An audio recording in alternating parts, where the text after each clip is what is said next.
Let's talk about Megan. Megan drops in theaters. The internet was really a buzz about this film. So I will save spoilers for now. Let me give you some thoughts. Imagine Child's Play and David from the AI movie, which is that Spielberg slash Stanley Kubrick 2001 film. Imagine Chucky likes its kid, right? Things like this. Um, the film is very well executed for the most part until the very, very end. I had some issues. I enjoyed it. It was an entertaining experience. I didn't find it really scary. There's a couple of moments. It's more like intense with a lot of sort of like dark comedy. Megan, in particular, has so many odd quirks and lines that it kind of just makes you like amused, if nothing else. I really thought that the performances are fine. I think I like the premise a lot and some of like the hidden efforts at sort of like a morality tale and those kinds of things. I really think that you could have an enjoyable time, which I think is something to be said for, theater at this point. It's slightly better than average, but it's not some sort of like must see groundbreaking thing. I personally loved Black Phone. If you didn't like Black Phone, then maybe I'm not your best source and you may like this. If you're looking for like a slasher gore child's play, this isn't it. It's a lot more of intrigue for most of the film before things keep getting dark and then darker and darker and darker, that kind of thing. And if you saw the trailer, I'm sorry to tell you that a whole bunch of the film has kind of been spoiled for you. So, with that, spoilers, right? Spoilers, spoilers, spoilers. You have been warned. Let's talk about the film in more detail because the film gets its name because it's technically the Model 3 generative android, M3GAN, Megan. And the film starts off great with like some fun satire of like a Tamagotchi slash Furby, almost like gross toy commercial. And the company that makes it is always trying to, keep up with the times. Then we intercut this with her name is Cady. Cady and her family are in a car. She has one of these toys. And they're in the middle of a snowstorm. They're having a hard time navigating the road. The comment about not putting chains on tires. Anyway, they end up stopping, and then basically a snowplow hits them head on. Right. The mom's sister is Gemma. That's Allison Williams. She's the main character, and she basically becomes the custodian of Cady. Now, this woman is living a selfish, narcissistic life about her career, things that she's interested in.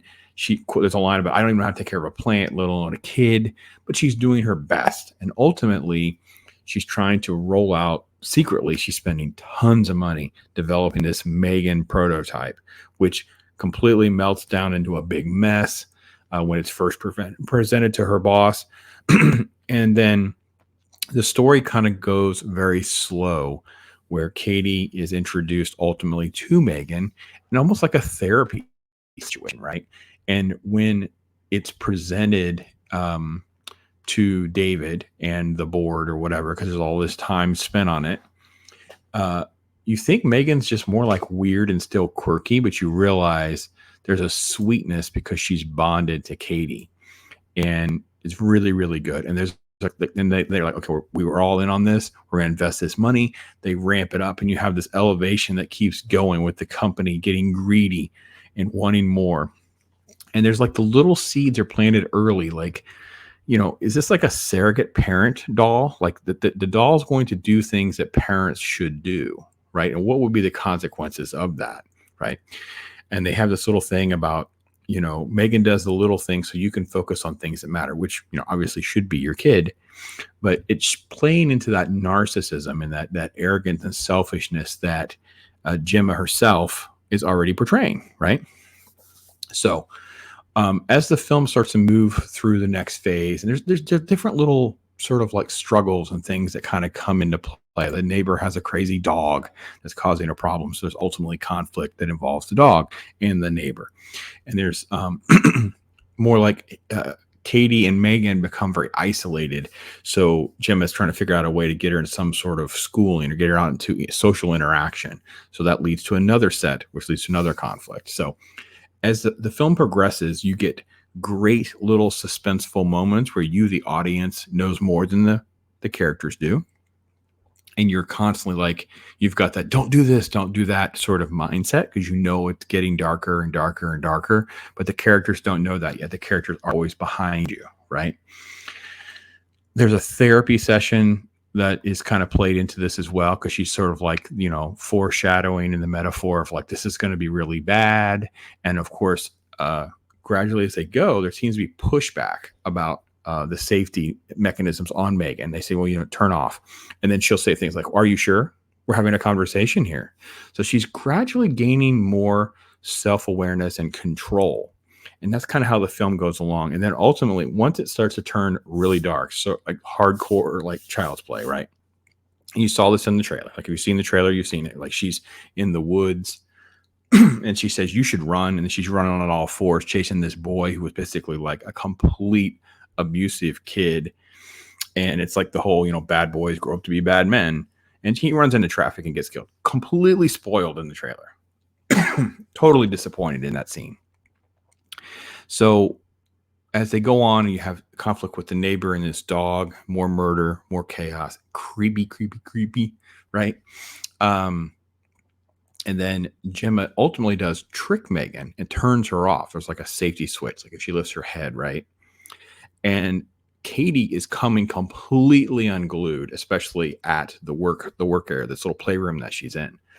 And she's saying things like, I'll go crazy without M3GAN. Let me see her.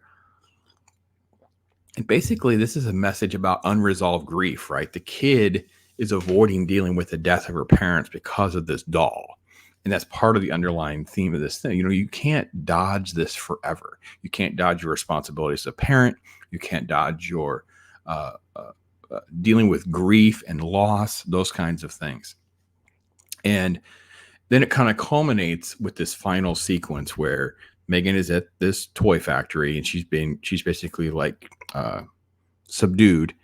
And then she's basically playing possum as they sort of like release her from her control so that she can now just come unhinged. And she does. And she goes completely nuts, murders them, sets off an explosion, that kind of thing. And this is where we get the crazy dance, right? So the crazy dance, I'm sad to say, turned out to be literally just about as short as it is in the teaser footage. Like you just don't really get a whole lot from all of this. I kind of wish there was more or something else that I could tell you was in it. And this kind of like took the internet by storm because it was just almost like unnerving with the elements of how she moves and stuff. But basically it's her doing all of that, twirling around. And then ultimately she just grabs this sword. I'm going to pull that up so you can see what happens. And I don't know. This is where the film starts to get it. It doesn't have its identity when it just becomes like the dumb slasher child's play knockoff. Like this is how it is. So when it was odd and quirky and suspenseful, it was more interesting. And once she becomes like the dark version, like female robot version of Chucky, it's really less interesting. There's like less characters. There's less creativity. And you're just trying to get to this battle. And then basically she's becoming Chucky. She basically is becoming complete evil and even confronting both Cady and Gemma at the house. Like, you're not fit to be a mother. And, you can't run from trauma. We'll do it together. And the ending gets really, really cheesy because there's a setup for a previous robot that Gemma had created when she was in college. His name is Bruce. He's this big robot, and it becomes one of those motion capture thing, like that Hugh Jackman robot movie. And you do this and it moves, and the kid activates the robot and then fends off M3GAN and saves them both. And there's bad lines and cheesy. I love 3/4 or so of the movie. I really enjoyed it. And I will say, even at the end with the cheese, it's still entertaining. it's just not good. It derails itself. And then, so what easily could have been a movie that should have been more like a 7, a very strong 7, falls quickly down to around a 5. Like it becomes just a very generic, winter horror movie, like not a lot. I hated the end where, Gemma's doing her thing, and then Megan's like, you ungrateful bee, and Cady trying to turn her off, but and she says that doesn't work anymore, and I hated all of that. So somebody sum up and say, the trailer shows way too much. It's at least a short film, right? It's only like 90 minutes, right? Basically, or just under. The acting is really solid. The doll is like super creepy. Like I have to admit, they pull off that element of the film, I think, pretty well. There's already a sequel, so you're going to get more of this, right? Like I said, I didn't find it scary. I found it more funny and just generically entertaining, not really disturbing or anything like that. Just more like a lot more of like, morality play with 2 or 3 themes and messages and things like that. So all in all, it's not a horrible thing. It's not a bad idea to go see. Hopefully it does reasonably well, because it is sort of at least better than some of the other generic stuff that we're getting. But that's my take on it. You guys can tell me what you think when you see it. And, what you guys think I'm crazy or not. I don't know. You guys tell me. All I do is chill. My life is a thrill, for real, Bob Ross. I be too calm for the drama. You don't want to cause a problem, I'll solve it.